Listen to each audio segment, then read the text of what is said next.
did have some questions because I have been reading all the comments the last couple of weeks. And I really just wanted to preface this with like a lot of people are starting to pay attention for the first time right now, especially I'm in the US, so especially in the US.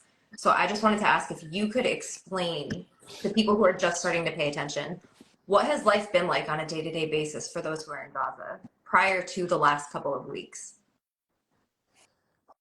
If I may, and just start Of this off, course. I think, yeah, the thing is, a lot of people are starting to pay attention now. And I mean, we're glad that people are now paying attention. But the problem is that it's very hard to understand the situation if you're only paying attention when the violence is visible, right? When the violence is bombs, when the violence is guns, when the violence is, massive death tolls. But the truth of the matter is that the status quo, right, is very, very violent for the average Palestinian. And I think I want to give some examples. So if you're in Gaza, you are banned from importing so many things, right? So you can't bring in cement into Gaza to build. Israel bans that from you. And of course, there's no way of doing it without trying to smuggle. And if you smuggle or try to get someone to smuggle, it's very dangerous. It's a risk to your life, to your livelihood. And I think that is a form of violence when Israel prevents us from being able to build cities, to build bomb shelters. That's actually the reason Gaza doesn't have bomb shelters, is pretty much because Israel doesn't let them. It doesn't let them get in the construction materials that they need for that. People in Gaza try to get more electricity, but Israel prevents them from that. It puts limits on how much fuel, how much electricity, how much medicine, even at times how much food can enter. And that's a very violent policy. But unfortunately, it's not really thought of as violence because people just see the direct violence. But this is a very, very violent thing to deprive people of necessities that they need to live, to survive, to thrive as a society, to give their children better livelihoods. And the problem is that it's very deliberate. It's not a poverty problem. It's not an economic development problem. It's a calculated decision that Israel makes to make Palestinian lives more miserable, essentially, to keep us de-developed. Ali, you want to take this? I was lagging for half of that, so I don't really know what's been mentioned, to be honest, but I just turned my internet off. I'm using my data, which I think should be more stable. But yeah, I think from what I did gather, I mean, life for Palestinians is simply, or the Israelis just try to repress every part of Gazan life every single day and try to make it progressively worse and worse in every single way. I think you mentioned about sort of blocking food from entering at times, putting Gaza on a diet, as they call it. But it's just generally I guess the whole Gazan economy is just completely dependent on the Israeli blockade as well. So there's no chance for Palestinians to kind of grow out and try and improve their lives. It's kind of completely dependent on the blockade. Look, I get it's hard to conceptualize the idea of an open air prison because most people think it's figurative language, but it's really what is happening. An entire population is entrapped in a land space that is the size of, if you're an American, the size of Detroit. A concrete wall surrounds it by land. Drones constantly humming in the airspace. Israeli military restricting Gazan fishermen to, I think, 1 nautical mile before they're shot at.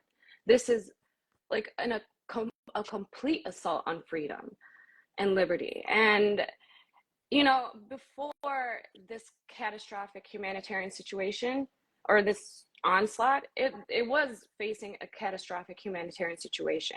It was deemed uninhabitable. Gaza has been deemed uninhabitable since 2020. Nothing has changed for them since. What do we expect them to do here? Accept this fate and die slowly? Someone had to intervene, but no one did that. 100%. And, the thing is like Dee was saying, Gaza is the size of Detroit or a quarter the size of all of London. It's really tiny. And if you think about it, 2 million people there who can't leave, vast majority of them will never be able to leave Gaza. It's extremely difficult to get an Israeli permit to let you exit. Gaza, no matter what for, whether it's for healthcare, if you need surgery somewhere outside in another country, or for education, and forget obviously tourism, tourism and travel and these privileges that I don't actually think are privileges, but are privileges when you don't even have the energy to be able to think about that, and you're just having to think about survival. I think one of the most shocking things people, people just get shocked by is the fact that if you want to leave Gaza, there's actually a limit on how much you can pack in your bag, how much you can take with you. Just these tiny little things that we take so for granted. In Gaza, it's actually so rare to hear complete silence on any normal quote unquote day. Do you know why? Because if you look up, chances are you're going to see a tiny dot in the sky, and it's an Israeli drone. And it's constantly there, constantly surveying you, constantly making this whirring noise where you don't even get to ever really hear silence in most parts of Gaza.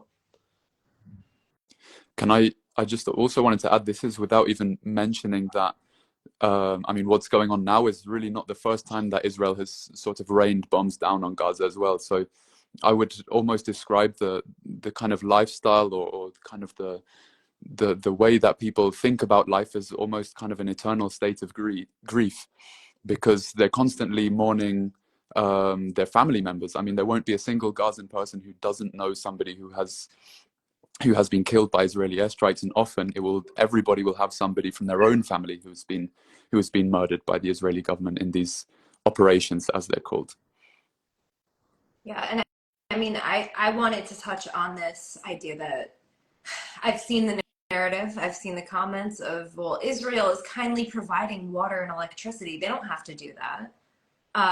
And I think that it's going over a lot of people's heads, right? That people in Gaza don't want that. They don't want that to be the reality. And it's not as if they're kindly doing it. And so I don't know if you could explain. I feel like that kind of goes into the whole conversation that you were just having, which was also one of my questions, to explain occupation to people who clearly do not understand that. I think that it's so mind-boggling to me that that's even a question, and I know it is, Mm-hmm. So people think that Gaza is just this territory that is next to Israel, that Israel doesn't really fully control, and that from the goodness of its heart, Israel donates all of this electricity, donates all this water, donates all this fuel. That's not the case. So Israel controls Gaza's electricity grid. It controls its airspace, it controls its water, it controls its access to fuel and energy, it controls its telecommunications network. And by the way, Israel has made sure that Gaza stays on 2G, which, like 5G, 4G, 3G. So many people here are probably too young to even remember something called 2G. But Gazans are forced to live on it, not because they're too poor or unable to build better telecommunications, but because they need Israeli permission, and Israel has strictly withheld it. And so most large things like this in Gaza are controlled by Israel. So Israel doesn't donate water or electricity.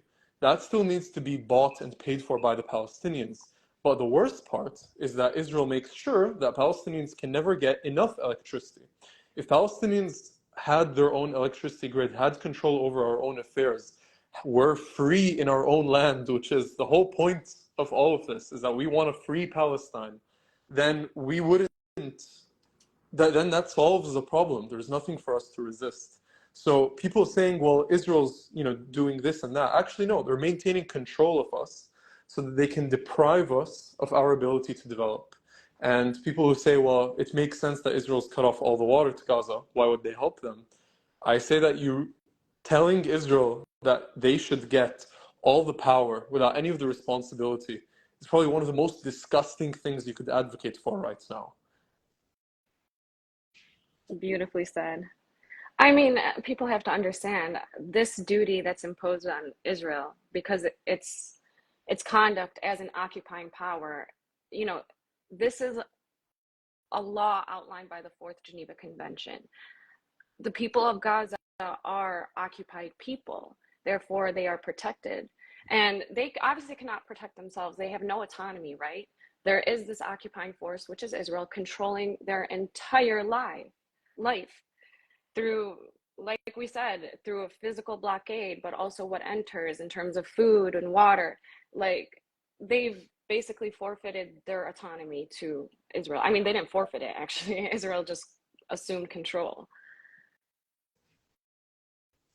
You guys have just answered, like literally, I had a list of bullet points that I would have mentioned if I had answered the question, and you guys have just knocked all of them off. So I don't really know what else to add.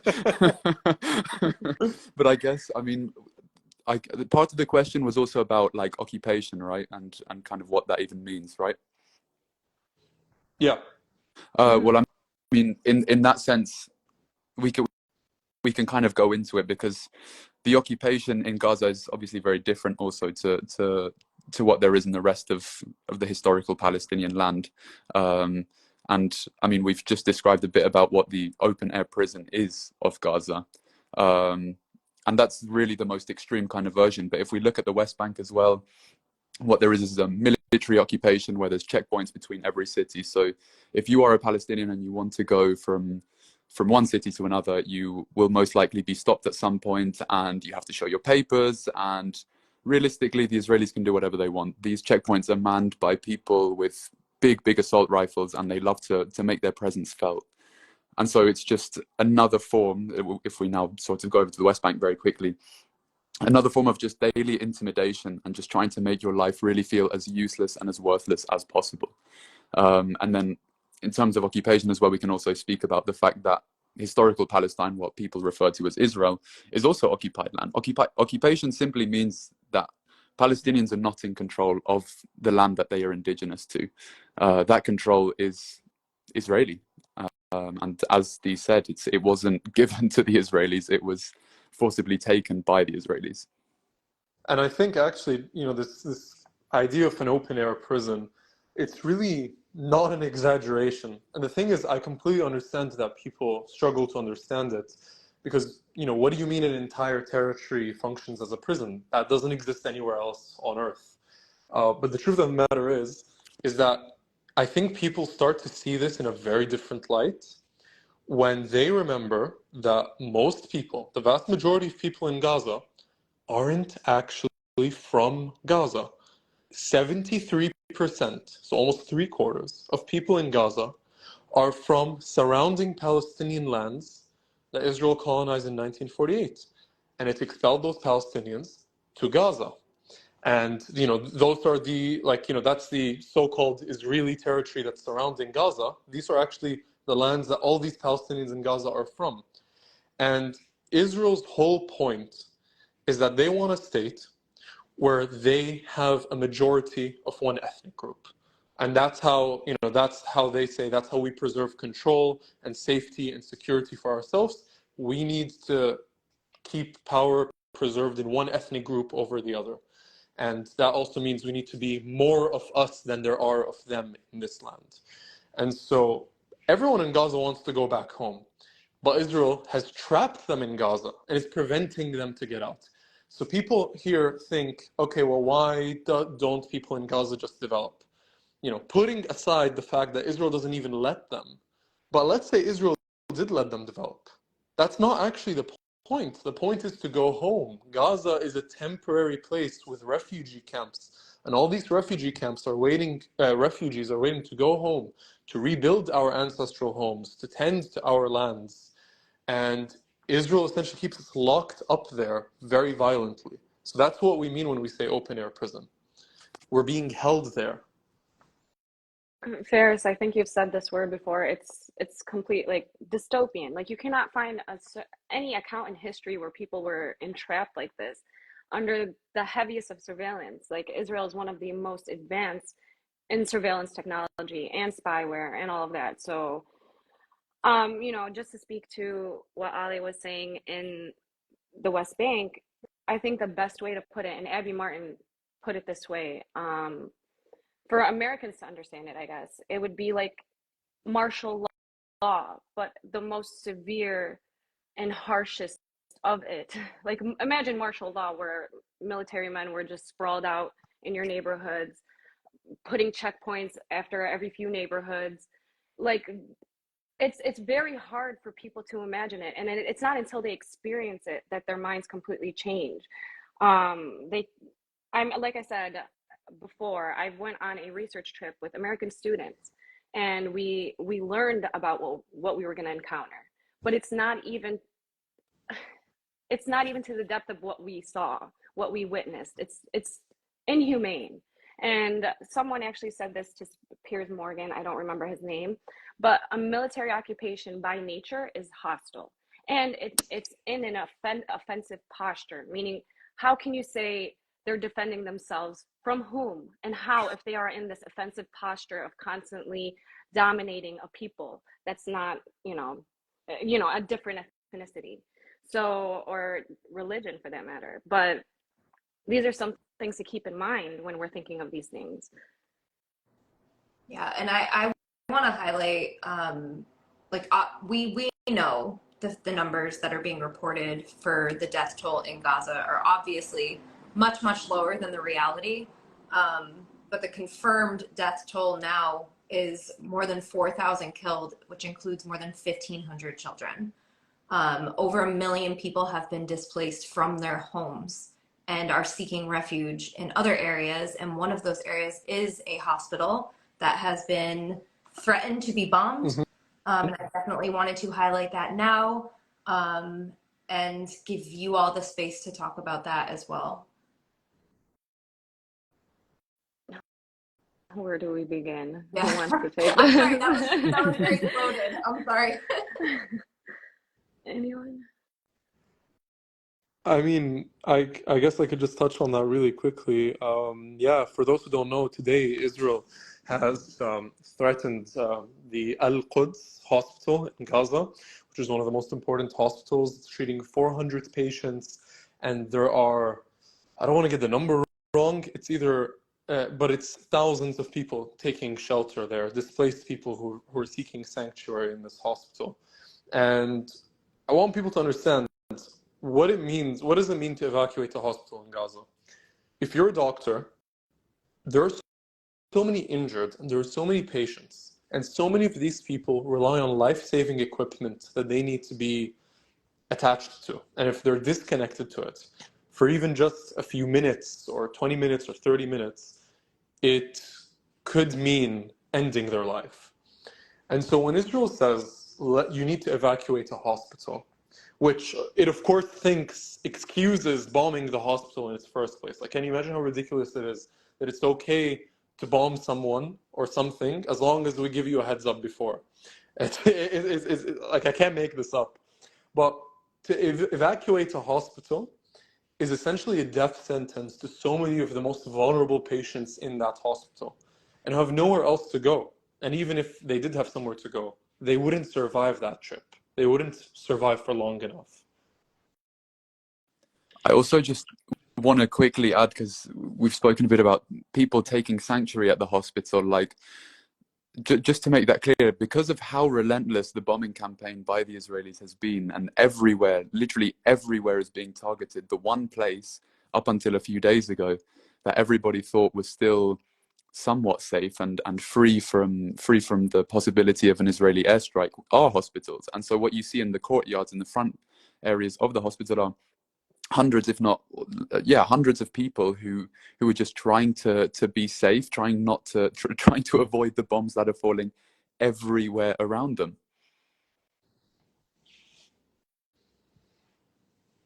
I might be jumping the gun when I say this part. Everyone talks about what's a proportional response. A proportional response. The fact of the matter is, Gaza is one of the most densely populated areas in the world. It's not rocket science. If you use aerial bombardments in one of the most densely populated areas in the world, you're bound to have civilian casualties. Now, if you value life, Palestinian life, you will not conduct these aerial bombardments. You will enter, maybe conduct a ground operation and take out Hamas if that was the case. Like they do in the West Bank, they constantly, conduct these military incursions, enter the West Bank, kidnap Palestinians on the daily. This has been happening way before the Hamas attack. So that's something to consider. So if Israel can do that there, why can't they do that in Gaza instead of bombarding a civilian population, an entire civilian population, which officials have went as far as branding the entire population as suspect? What? It's beyond me at this point. Although, to be honest, people ask, people ask, well, what should Israel do or what would Israel do? And actually, those are two very questions, like they ask, like, what if you were Israel? And if I was Israel, what I would do is I would actually be doing exactly what Israel is doing right now. Why? Because I won't face any consequences for it, and because the world has given me a green light to do it, and because it is in my interests as a state, as a fundamentally racist state that wants less of the other ethnic group, according to my ideology, to exist. Or I want them to be so severely weakened that they can't pose a threat to me and to my hegemony. So if I was Israel, I would do exactly what Israel's doing right now. I would commit genocidal massacres.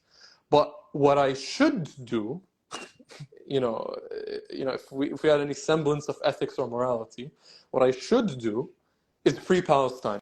And it's crazy how much people say free Palestine, and yet when analysts and policymakers and diplomats and officials and journalists ask themselves, well, what should we do?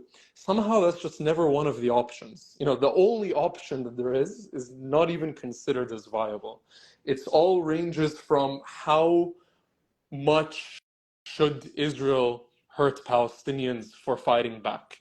And that's just crazy to me. It's insane. The answer to this is that Israel needs to recognize that oppression will inevitably and must breed resistance. And that has happened in every case in human history.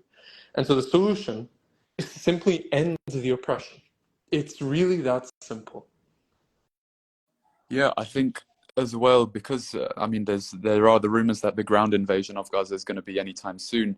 I mean, it's kind of, if the aim of the ground invasion is to eliminate Hamas, like, they've already lost, because Hamas will not lose this. Hamas signifies an ideology of armed resistance against the Israeli state, and the only way that that's ever going to end is if Palestinians actually get their rights and don't have to fight for their rights. That's how simple it is, really. Giving people rights is all people want. But as you said, if we're going to look through the lens of if we're going to look through the Israeli lens, then obviously maintaining that system of subjugation across the other ethnic group is exactly what they should be doing, as horrible as that sounds. Yeah, and I have a lot of questions, and I know that we wanted to answer a few questions with the space of time that we have. So I'm just gonna read off some of those. They're kind of heavy. I'm sure there'll be long answers, but have the people of Gaza received food and aid yet? No. No. So Israel's total siege on Gaza is still in place. It's literally impossible for anyone or anything to enter Gaza right now. Not if you're the UN, not if you're the Red Cross, Crescent, nothing. And so it's expected that in the next day or two or three, some aid will enter. But yeah. I mean, the problem with all of this is because Israel did bomb the one road leading from the crossing into the Gaza Strip, and so to get these trucks across to sort of deliver this aid, they kind of need to repair everything first. Yeah, and I think my question that I personally have, this is not one of the questions, but I just want to throw this in here, is what do you feel as two of you on this live are not in the US? What is your feeling about what Joe Biden is doing right now? Because I think that personally, I feel like there needs to be more of an international conversation happening about this. Wait, were you asking the American? Oh no, Oh, no, I'm asking for those of us who are not in the US. Okay, what is your perception? Yeah, what is your perception as this is not your president? You have no allegiance to him. What is the perception of how he is moving right now?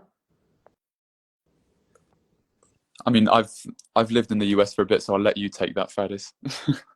I mean, okay, sure. I think I can speak on a lot of people who aren't surprised and yet somehow are still shocked. That's the thing. We are used to the US doing this. We're used to the US bankrolling the occupation, bankrolling preserving an apartheid regime.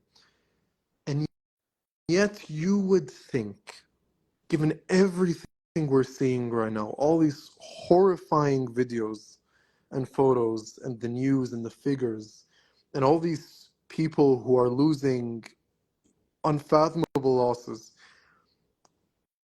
you'd think it would make them think. And it was heartening to see the state official who resigned, in the Department of State in the US, who resigned, I think, yesterday or the day before, out of protest to Biden's policies.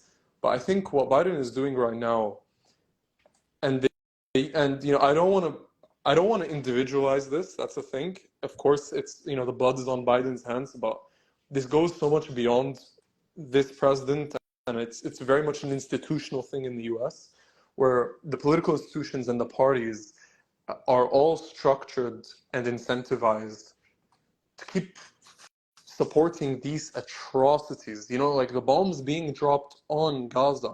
So many of them are American bombs, American-made bombs given to Israel by America. It's a very direct complicity, and it's one that will never, ever be forgotten in modern history. But I mean, as much as we always kind of point the finger at the US, like the EU and the UK now, obviously not part of the EU anymore, it's just as bad. Like the fact that Rishi Sunak, the day after, the Prime Minister of the UK, he went straight into Biden's footsteps and went straight to Israel the day after he left. And it's just to reiterate his support for the brotherly nation or whatever he says. It's just all nonsense, but we've become used to it. And even though we are beginning to sway public opinion, because of how corrupt these politicians are, all of them, really, even the opposition in the UK is aligning with Israel at this time. They're all just so incredibly entrenched into these pro-Israeli lobbies and everything, that none of this really comes as a surprise, even though, I mean, as we've seen, that there's been protests absolutely everywhere. But that's really not reflected by what any of these politicians actually, their policies or anything. Yeah, and I think I'll throw one more question in, because I would love to hear from each of you about this. What is the biggest misconception that you are seeing right now in conversations that are happening online and offline about what is happening in Gaza? That's a tough one. Yeah, Just one? Sorry. I thought that was a really good question that came in. I'm like, that's a good question. The top of my head, because like Ferris said, there's so many. I see people saying, okay, so what does free Palestine mean? A free Palestine is not at the expense of Jewish Israelis. We want the same rights, the same access to all of historic Palestine as Jewish Israelis. A right to return to our homes. Palestinian freedom and Jewish safety are not mutually exclusive things. That means they can coexist. So, I think that should be said, because people hear free Palestine and it's like, I don't get why they weaponize that. It's just, we're literally fighting for freedom. There's also, I mean, it is really hard to choose just one, but I actually forgot what I was going to say, which was really annoying. Ali, if you want to jump in. I mean, I would just mention, it's not a sort of a misconception in terms of, for example, free Palestine, as literal as it is, as you just said, Dee, but something which a lot of people are really, how's the best way to describe this? I don't even know, but just the whole confusion surrounding the hospital bombing the other day. It seems like the Israeli propaganda is working harder than ever to try and rid themselves of any blame, and it seems to be working at the moment. I mean, all the evidence points towards Israel, yet it seems to really be that that their propaganda is making the rounds, and it's incredibly frustrating. Oh my God. Because people That just one. kind of, yeah, it's like I don't even know where to start. My mind is just racing on just, and it's just boiling with anger. Like I don't even know where to start. Okay, this is just like basic physics. I don't know if anyone saw that one video. It was a close-up shot of that airstrike on the hospital. And I say airstrike because when you see the missile drop, it's an airdrop from a plane, from something in the air. It's not the trajectory of a rocket. A rocket is shot from the ground and follows an upward arc. You know what I'm saying? And then they actually disproved that video that Israelis used to make the claim. It was from Al Jazeera. Al Jazeera proved that missile that was shot, that they're using as their proof, was actually intercepted by the Iron Dome. So it's really mind-boggling. And then the blast. Let's not even talk about this. I mean, That blast in was not a rocket. in terms of just also like this whole idea that the Iron Dome intercepted it. Why would the Iron Dome even intercept it above Gaza? Iron Dome isn't there to protect Gazan people, for God's sake. Like, it's just such a ridiculous argument. And then they talked about there was no crater. Okay, for the record, Israel has munitions that are called air burst missiles, so they don't actually have to touch the ground to create a crater. They could actually burst in midair. For the record. And just If generally does. Sorry, go no, ahead. no, sorry. Oh, no. The last point is just simply that Hamas just doesn't have, or the Palestinian Islamic Jihad just simply doesn't have bombs that could detonate that much and explode an entire building down. So really, like I feel like I've been the last couple of days just on a campaign to speak about this hospital bombing with everybody, because it seems like there's far too many people who are believing the Israeli propaganda about it. I just say people who are only paying attention now need to understand that for Palestinians, Israel's treatment of the attack on the hospital, of its attack on the hospital, is something we have seen over and over. Like, it's like we're just watching an old movie. We're constantly rewatching it. The number of times that Israel has denied an atrocity that it knows it can never justify, and that is doing it a lot of PR damage. Its goal is never to actually convince you, right? And its evidence is never convincing. I'm seeing a lot of people here in the comments saying, well, didn't they release this video, that video? So much of it has already been debunked. They released an audio clip allegedly by Palestinian soldiers discussing it, and that was proven to be fake by Channel 4 News in the UK and other independent investigators. They released footage that, once it was quickly proved to be false by the New York Times, they edited the tweet to remove that footage and that claim. Their goal is to confuse the discourse so that people stop blaming Israel. And then I promise you, weeks from now, months from now, when conclusive evidence will be offered, but then it doesn't matter because the world's moved on and nobody's paying attention anymore.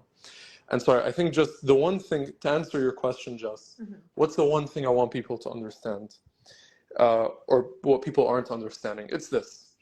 What does it mean to support Palestine, and what does it mean to support Israel? People think of Israel and Palestine in this context as these two countries, and they're fighting each other, and you need to pick a side who you want, who you think is better or you agree with more, etc., etc. But I actually don't think that's helpful at all, not least because we aren't two countries fighting. We're one people being colonized by another, right? We're one stateless people being colonized by one of the world's most powerful militaries, and we're the only countries on earth with nuclear weapons. Like, nuclear weapons. Like, I don't know how to, what more is there to that? But actually, people need to understand that Israel and Palestine ultimately are both causes. They're both ideologies. The Israeli cause, and this is what Zionism means as an ideology. It is to maintain an ethno-state, a Jewish ethno-state, a state that exists only for one ethnic group, that gives rights based on ethnicity, that exists to serve only one people, and to preserve the hegemony of that group, and that will necessarily require violent oppression, because nobody will ever just accept that. No people will accept being second-class citizens or being treated as subhuman. And so when you say you're supporting Israel, it doesn't just mean, oh, you support this one thing that Israel did. No, it means it's a whole package. You don't get to pick and choose. It means you are supporting the maintenance of a state whose existence who will always require violence and will always require oppression. When we say you support Palestine, we're not saying support what every single Palestinian does ever, or any Palestinian political party, because guess what? Hamas is just one of several Palestinian political parties. And like all political parties in any country, not everyone supports either of the parties. Palestinians have different opinions, have different visions from each of the political parties. Truth be told, the majority of Palestinians actually don't agree with any of the parties. But that's a discussion for another time. So my point is, you need to unequivocally support everything Hamas does. You need to support their Islamist vision. I personally don't. What supporting Palestine means is you support the cause for the liberation of an entire people. You're saying that you support the principle of freedom and justice and equality, that people don't get discriminated based on their race and don't get expelled and, subject to apartheid and subject to the horrors that Palestinians have been for the last 75 years. That's what it means.